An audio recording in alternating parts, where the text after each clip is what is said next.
everyone, welcome back to Tips and Tricks. Well, today we are going to be today we are going to be making a game using Python. So we have also used Python to make a very simple advanced calculator. So now we are going to see how to make a game.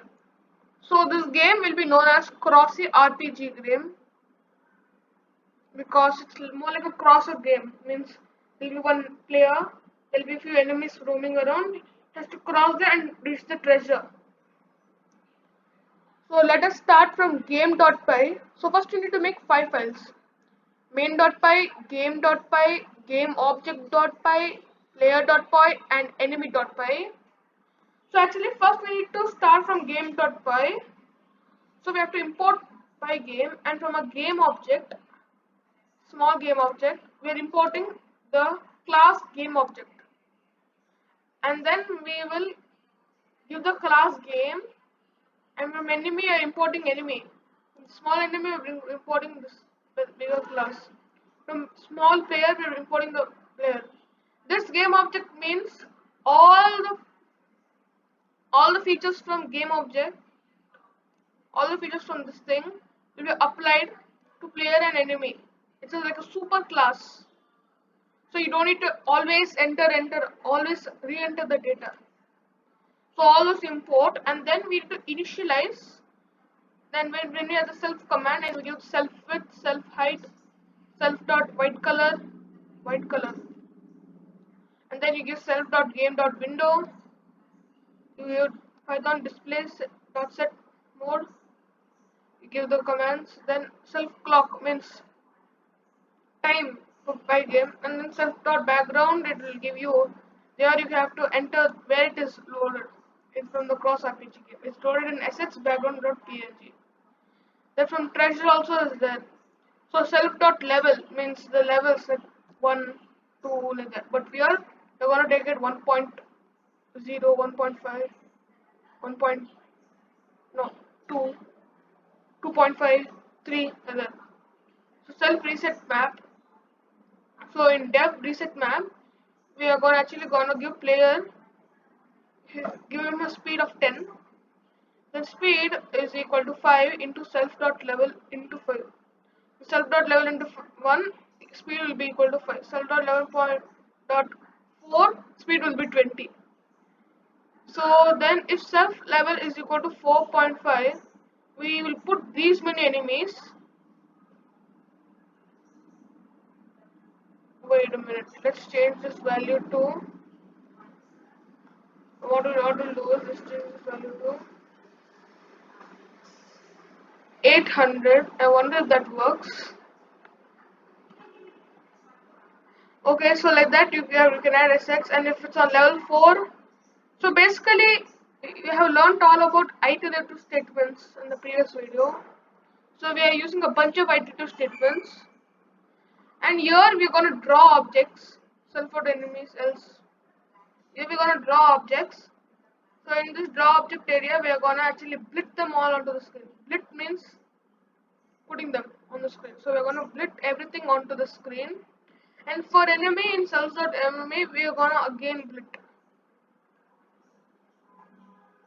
It will be easy instead of again copying everything. And here, a pygame will always have to do a display update. If, for example, you press one point, for example, you want to go up, it should not take like around 30 minutes or 45 minutes to move the step. It should be displaying, it should be updating the screen every time. So move objects, all the objects are going to move using this function. Def means function basically. And then check if collided. For example, if the player it collides with the enemy, then you need to reset level back to 1.0. And I'm going to give you a spoiler alert. This is going to be very difficult game. So detect collision. It will also detect collision. Then run game loop. We'll see main.py. We have got a game run game loop. Game. It is in game.py. Then we're going to execute logic, means self.move objects, player direction. We're going to update the display every time, means which display? We're going to update the draw objects. Direct collisions. We are gonna check if collided and reset map. Means if anything collides, it should reset the map. Reset map means basically we like levels basically. It's a better way to say reset map. And self clock tick means that update how many times is gonna update. So we give it 60 times per second. It's gonna update, so it's quite fast. So now we have blitz everything. So those things need specific values. For example, their height, their width, their image path. So all that we are gonna give it into this game object player and enemy files. So here we are importing Pygame into every file and then class game object. Then game object means treasure basically. Then we are gonna image load pygame.image.load image path. Then self dot x is equal to x, all the values we've given. Then when you go to player, it's a little bit different because game object means the treasure will be stay in a transfixed position. It does not move. But in player, it needs to move up and down depending. So you have to give a function. So we want all the values from game object. Of course, I don't want to type self.x is equal to x 1,000 times. So instead that we can give a bracket while mentioning the name of the class and make it game object, and then we can just put a super class. So you can read here class super, same as super, whatever is that. Basically, super class means it imports the class from game object in this case. Then we have to initialize it. In init means initializer, and then we give the values and the self.speed because I have just added one more value here because a player needs speed. Then the move function. This is initializer means this is the values. This is the move function. So def means function.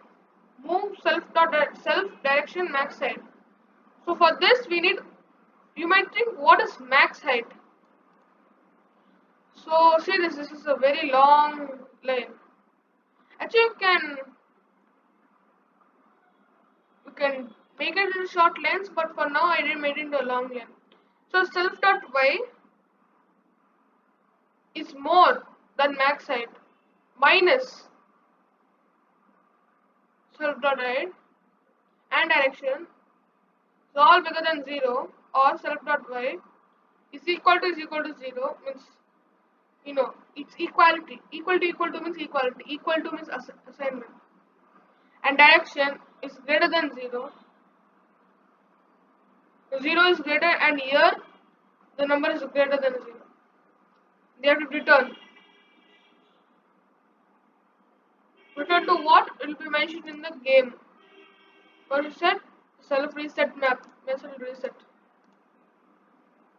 And self.y is equal to direction into self.speed.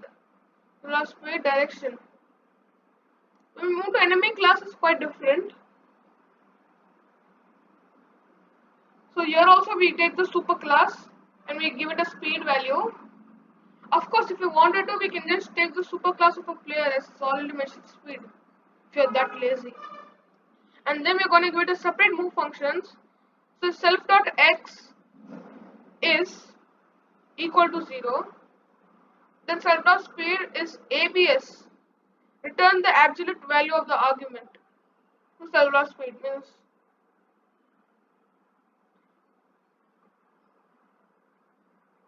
it'll reset. Nothing will reset back to the reset map function. And then elif self.x is more than the maximum width minus self.width, then self.speed is equal to minus self.speed. And here at the bottom self.x plus is equal to self.speed. So that's it. Well, now we are going to look at the most interesting part, which is actually running the game. But actually I'm not going to run the game in this video. You have to see another video in which you will run the game.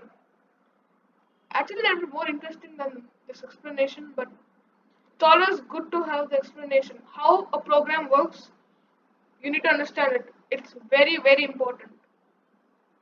And basically, they may use other languages, but all games are based on a structure. So for this, I used Python, but you can use anything. You can use anything. For this game, I used a Python language because Python has Pygame, which can give us a lot of options, which are very useful. And it's not only this, not only in game development, you have a lot of things. You can even create AI with Python. But the loading is going to take some time because of, you know, the loading is going to take some time because it is an interpreted based language. All these C++, Java, they're all compiler based languages. Okay, that's it for this video. Thank you for watching and see you in the next video where we'll be running this new game which I created. Thank you. And please subscribe to this channel.